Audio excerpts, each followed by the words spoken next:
Technologies हैं, digital world है, तरह तरह के साधन, यूट्यूब और ये और वो बड़े फेमस होते चले जा रहे हैं। माइंड रीडिंग करते हैं और पर्चियाँ निकाल के बताते हैं, छोटे मोटे दिमागी माइंड गेम्स दिखाकर लोगों को बेवकूफ बना।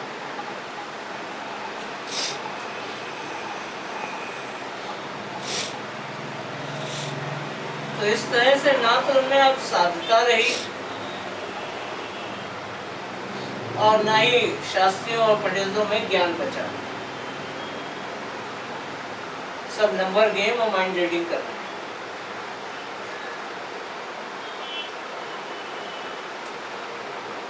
तो ये अंतर में तो खाली है, बुद्धि और विद्या का संसार खड़ा किया।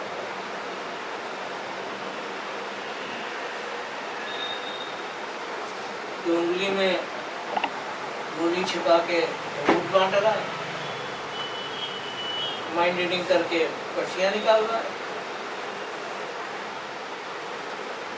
कोई शिवलिंग निकल के उसको उलट रहा है, उनसे शिवलिंग निकाल रहा है।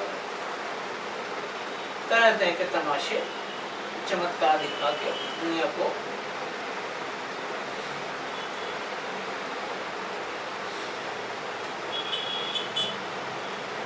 संत कहते हैं कि साध का संग करो।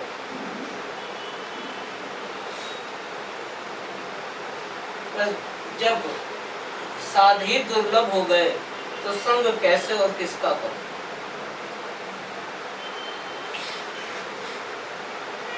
जिसको हम पहुंचा हुआ ज्ञानी महात्मा समझते हैं और एक आशा रखते हैं कि हमें सही मार्ग और रास्ते पे ले जाएंगे, एक दिन उन्हीं का खोल उतरता हुआ नजर आता है।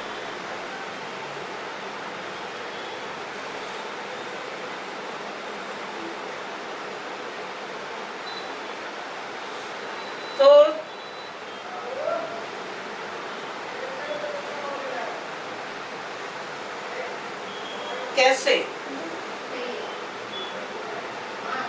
कैसे जबकि बिना संग साध और सद्गुरु के जीव का ना तो अंतर में उबार संभव है और ना जीव का उद्धार संभव है, ना सूरत की मुक्ति संभव है। तो जब आज कलयुग में साध ही दुर्लभ हो गए तो संग किसका और कैसे। ये गाना बहुत फेमस है। छाप तिलक सब छीनी तो से नैना मिलाई।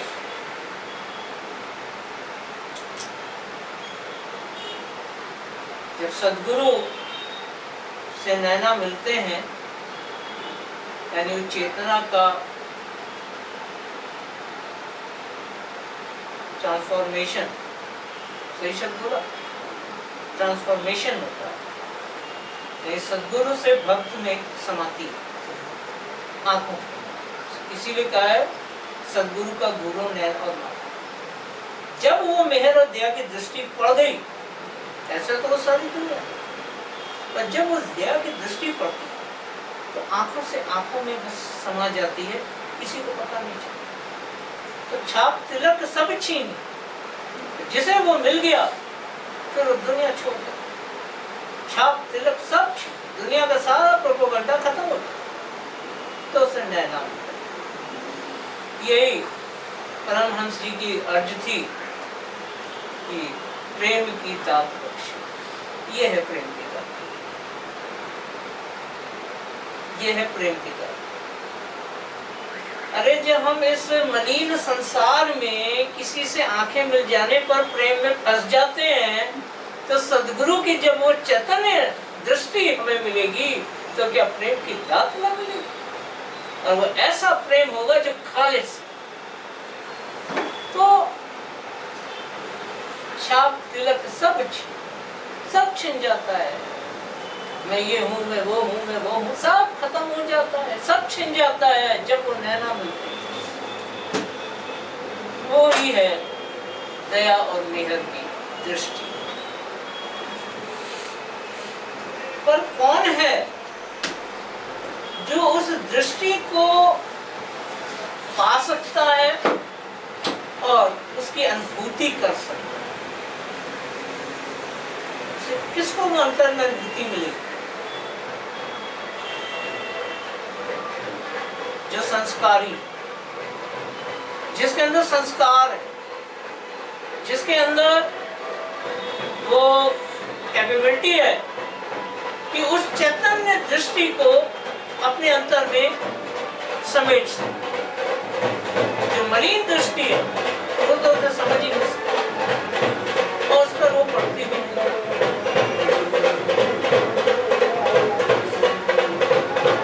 तो सच तो यही है कि बिना संस्कार संत या साध ना मिले। दृष्टि तो छोड़, संत और साध की ही परख नहीं हो पाई बिना संस्कार।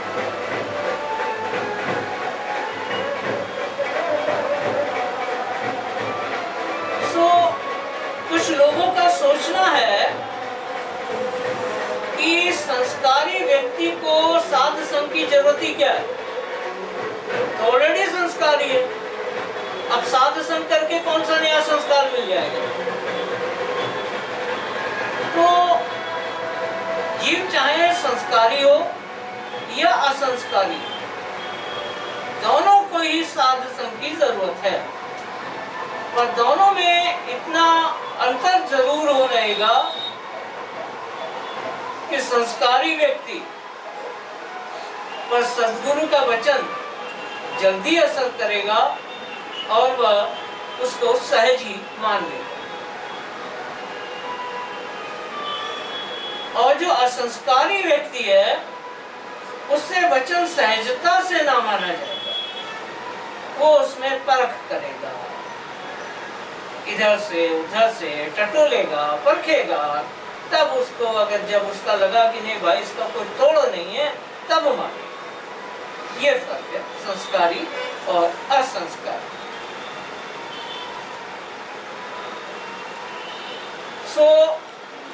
असंस्कारी अपनी बुद्धि की चतुराई उसमें जरूर लगाता रहेगा और पूरी तरह से वचन पर अमल भी नहीं कर सकेगा, फिर भी उसमें दया से बीजा तो पड़ ही जाएगा, जो आगे चलकर संस्कार बन जाएगा। संस्कारी उसको कहते हैं जो पिछले जन्म या पिछले जन्मों से, चाहे एक, चाहे दो, चाहे चार, पिछले जन्म या जन्मों से साधगुरु या सद्गुरु से संपर्क में रहा है और उन पर उसका निश्चय और भाव बना रहा।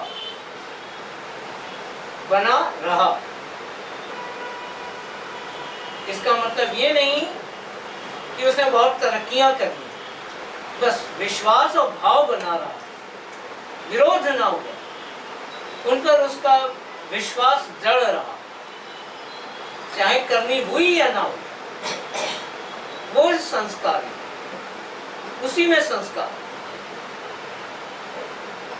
इसीलिए कहा कि सत्संग में जीव अपने प्रारब्ध के अनुसार आता है और ठहर पाता है, और किसी की ताकत नहीं है कि संतों के सत्संग में ठहर सके। संसारी तो छोड़ के भागता है। जब ये 8 बंधन छुड़ाए जाते हैं तो बड़ी तकलीफ होती है। संसारी तो छोड़ के भागता है, किसी की ताकत नहीं कि संतों के सत्संग में ठहर सके। जो संस्कारी है वही सत्संग में ठहर पाता है। तो कहा भी है कि एक जन्म गुरु भक्ति कर, जन्म दूसरे नाम, जन्म तीसरे मुक्ति पद और चौथे में निज धाम।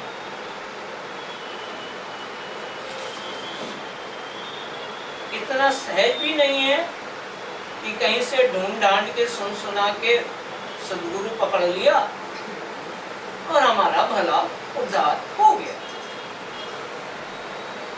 ऐसे किसी भी जीव का उद्धार नहीं होता है। ये विधि के विधान से भी बड़ी व्यवस्था है। ये वो व्यवस्था है जो विधि के विधान को संचालित करती है। तो मन की क्या औकात, मन की क्या औकात है, निकृष्ट मन की, मलिन मन की क्या हैसियत कि जो मान ले वही हो जाएगा। मन के माने कुछ नहीं, सिर्फ जीव अपने आप को धोखा देता है, इसके अलावा कुछ नहीं।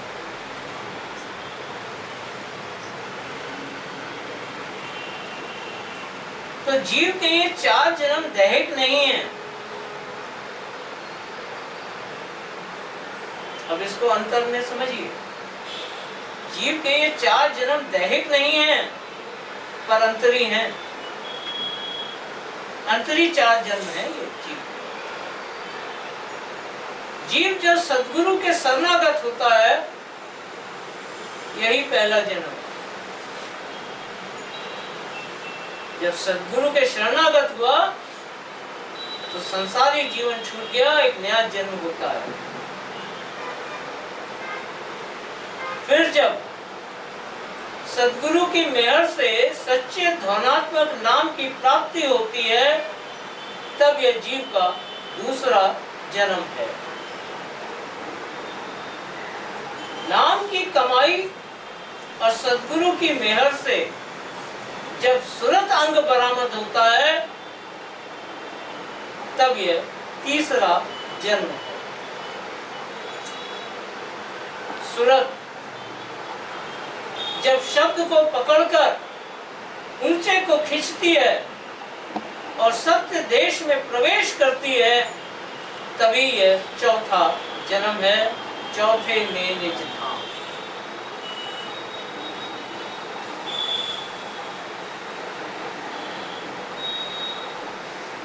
जन्म किसे कहते हैं? जिस घाट में हमारा चैतन्य प्रकाशित है, यानी हमारा कॉन्शियस एक्टिव है, उसी घाट पे हमारा जन्म। जब देह में हमारी चैतन्यता जागृत हुई तो देह में जन्म। जब अंतर में जागी और सद्गुरु की शरण में आई तो पहला जन्म अंतर में। फिर सद्गुरु शरण से जब अंतर में धुन के घाट पर जागी और अंतर में धुन प्रकाशित हुई, तो अब हमारी चेतना अंतर में धुन के घाट पर है और ये दूसरा जन्म। फिर उस धुन यानी धनात्मक नाम की कमाई करके और सद्गुरु की मेहर से जब सुरत अंग बरामद हुआ, यानी आत्मा और परमात्मा को भी भेद कर उस गहन गहराई में उतरी जो सुरत का घाट है, तो हमारी चेतना अब देह में नहीं, मन में नहीं, आत्मा के भी भीतर पहुंच गई। ये तीसरा जन्म है। और इस तरह जब सुरत ऊंचे को खींचती है और सत्य देश में प्रवेश करती है, तभी चौथे में निज धाम, चौथा जन्म। तो संत यहाँ आपके दैहिक जन्मों की नहीं, पर अंतरी जन्मों की बात कर रहे हैं। इस तरह से 5वां जन्म नहीं होता और 3 जन्म में कोई पहुंच नहीं सकता।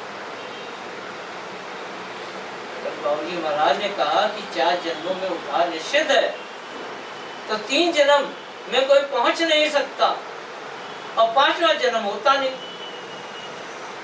ये है बाबूजी महाराज के कहने का मतलब कि 4 जन्म में तो उद्धार हो ही जाएगा।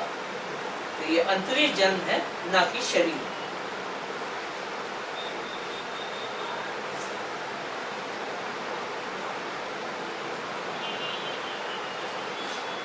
संस्कारी जीव इस यात्रा को मालिक की मौज से एक ही भौतिक जन्म में पूरा कर सकते हैं।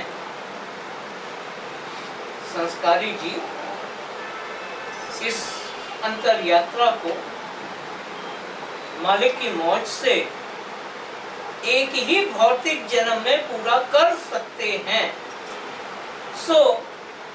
क्योंकि जन्म अंतर में होने हैं, जगत और देह में नहीं।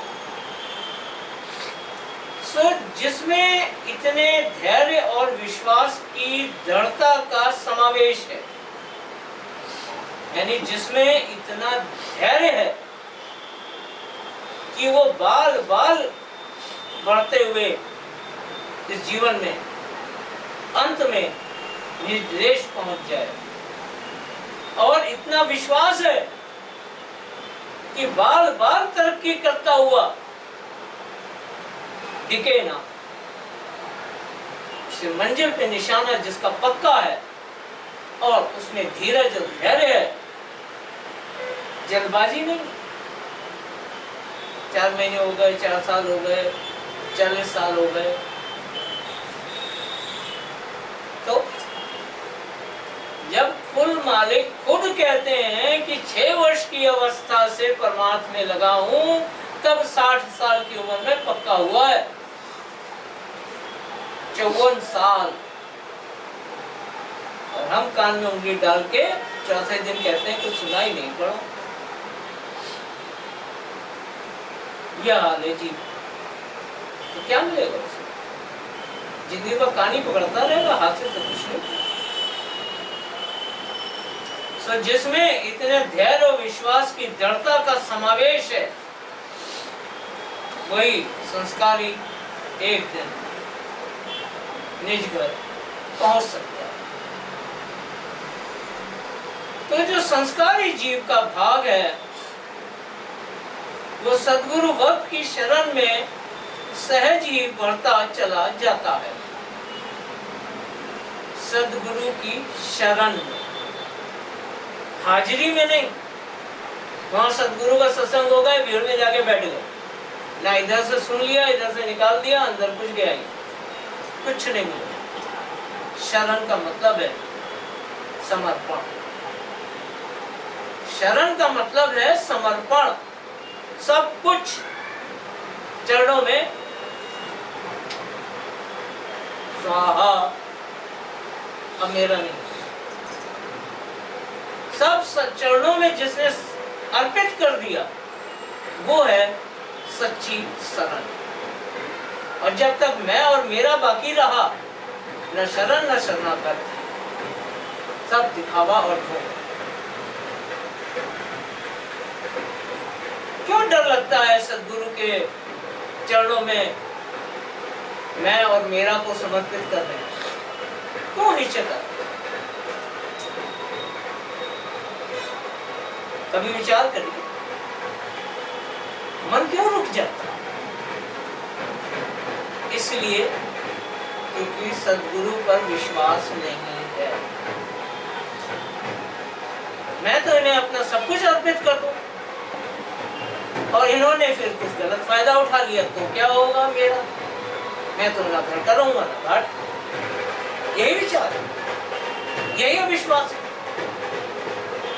इसलिए शरण और शरणागत जो पहली सीढ़ी है, वही इतनी कठिन है एक संसारी के लिए। आगे कैसे बढ़े? नहीं।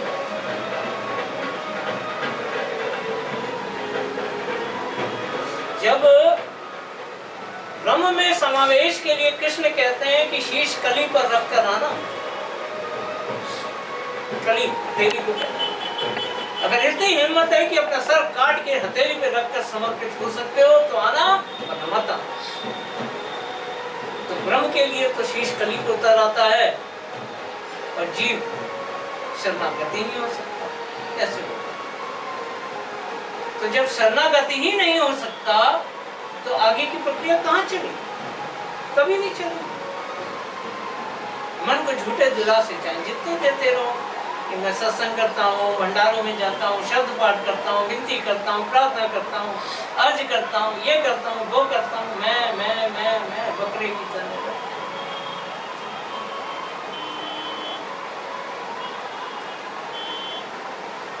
तो जो संस्कारी जीव का भाग है वो सद्गुरु भक्त की शरण में सहज ही बढ़ता जाता है। भाग वो परसेंटेज जो कल बताई थी 20-80, वो सद्गुरु की शरण में बड़ी सहजता से बढ़ती है। फिर जो असंस्कारी भी सद्गुरु भक्त के शरण में आ गया, असंस्कार, वो भी अगर सद्गुरु भक्त की शरण में आ गया तो दया मेहर से असंस्कारी जीव भी एक दिन संस्कारी बन जाता है। संत सद्गुरु भक्त की शरण की ऐसी भारी महिमा है, जो जीव जरा भी भाव से उनका दर्शन करे तो निश्चित ही वर्तमान में उसका भला होता है। अंतर की बात नहीं हो, ऊंचे घाटों की बात नहीं हो। सद्गुरु की शरण की इतनी भारी महिमा है कि अगर जरा सा भी भाव आ गया उनके प्रति तो वर्तमान, तो उसका वर्तमान सुधर जाए। जिस हालात में, जिस माहौल में, जिन परेशानियों में, जिन दुखों में, जिन क्लेशों में फंसा हुआ है, एक ठंडी बयार चल पड़ी और राहत मिल जाएगी। सिर्फ भाव से दर्शन मात्र की इतनी महिमा है। भाव से, शरण की बात नहीं, शरण की बात ही नहीं है। वो इतनी भारी महिमा है कि अगर सिर्फ भाव से दर्शन भी कर लिया तो वर्तमान में राहत आ जाती। और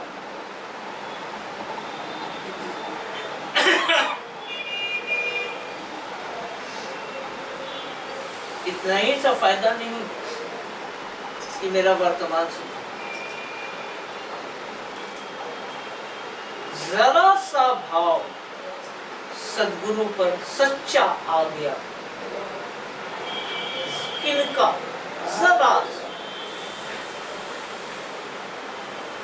तो मनुष्य जून बच जाए।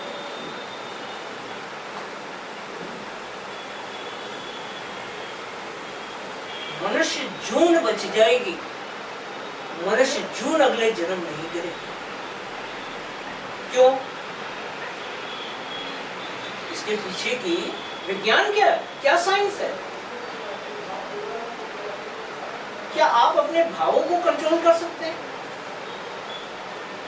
कभी नहीं, आपके बस में इसलिए नहीं है क्योंकि भाव आपकी आत्मा से उठता है, जो कि सूरत की तरंग है, शब्द रूप भाव। आगे वो कामनाओं के संग मिलकर भावनाएं बनके मलिन होता जाता है, लेकिन भाव जो है वो उस शब्द की तरंग है जो आपकी आत्मा के भीतर सूरत से उठता है। उस भाव की बात होती है। और सद्गुरु क्या है? शब्द स्वरूप। वो शब्द की तरंग शब्द स्वरूप से जब मिल गई, एक हो गई, तो सद्गुरु जो शब्द स्वरूप है, यानी मालिक का स्वरूप, तो सूरत का संबंध मालिक से हो गया। ये है सद्गुरु पर जरा सा भी भाव आ जाए, और जब सूरत मालिक के संपर्क में आ गई तो काल की वो गति नहीं कि जून को गिरा सके, उत्तम जून से नीचे नहीं, यानी अगला जन्म भी मनुष्य का ही होगा, क्योंकि मनुष्य जन्म के योग्य जितना चैतन्य उसे आवश्यक था उसमें बढ़ोतरी हो। यही कल 21% बताया। 1% भी बढ़ गया तो जब 20% भी अगर मनुष्य है तो 21 पे तो कोई उसे रोक नहीं सकता। ये है जरा सा भी भाव अगर सदगुरु पर आ गया तो वर्तमान में तो बयार बह जाएगी ठंड की। और सबसे बड़ा फायदा ये है कि जून बच गया, मनुष्य जून नहीं।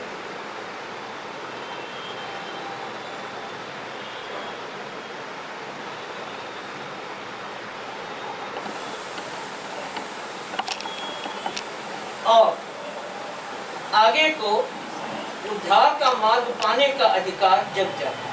संस्कार, यही भाव अगले जन्म संस्कार बन के हमें संस्कारी बना के सदगुरु की शरण में ले आता है।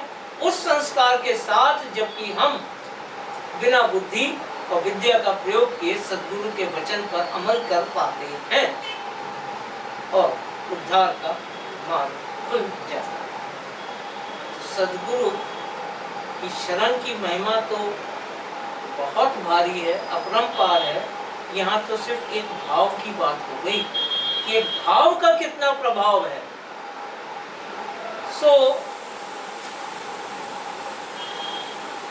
इस वास्ते कुल जीवों को चाहिए कि जहां कहीं भी सदगुरु वक्त प्रकट रूप से कार्रवाई करते हो, जरूरी उनके दर्शन और सेवा से जैसे भी बन सके अपना भाग बढ़ाने का जतन करे। नरदेही उसी की सुफल है जिसको सदगुरु वक्त की सेवा प्राप्त है।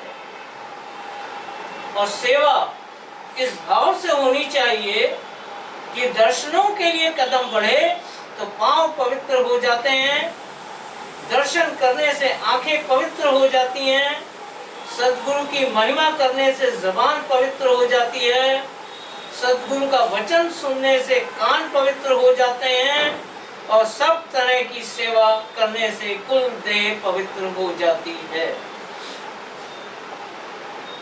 फिर एकाग्र चित्त होकर वचन सुनने और उस पर मनन चिंतन करते हुए, ये बहुत जरूरी है।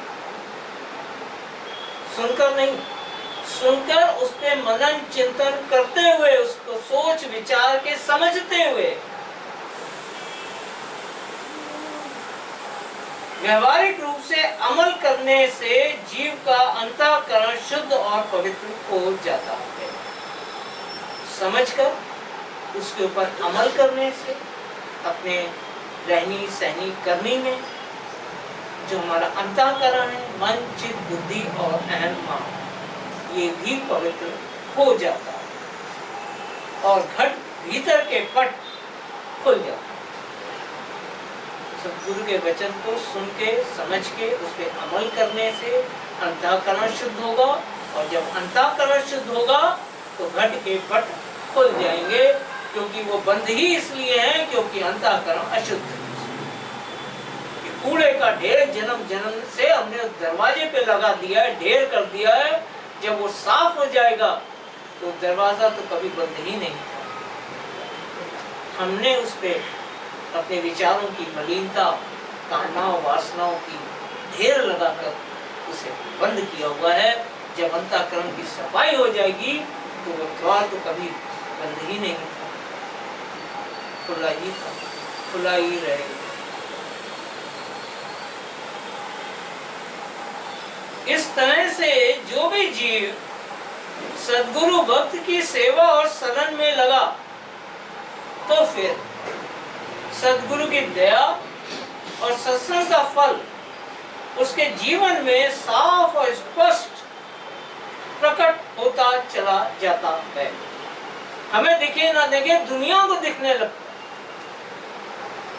दुनिया इशारा कर देती है उंगली उठा के कि ये सच्चा है। हमें दिखे ना दिखे, दुनिया को दिखता है।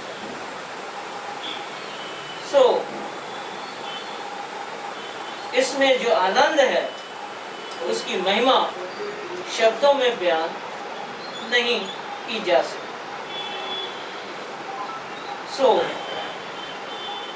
जीव बस यही अर्ज कर सकता है कि सद्गुरु दीजिए प्रेम दात। राधा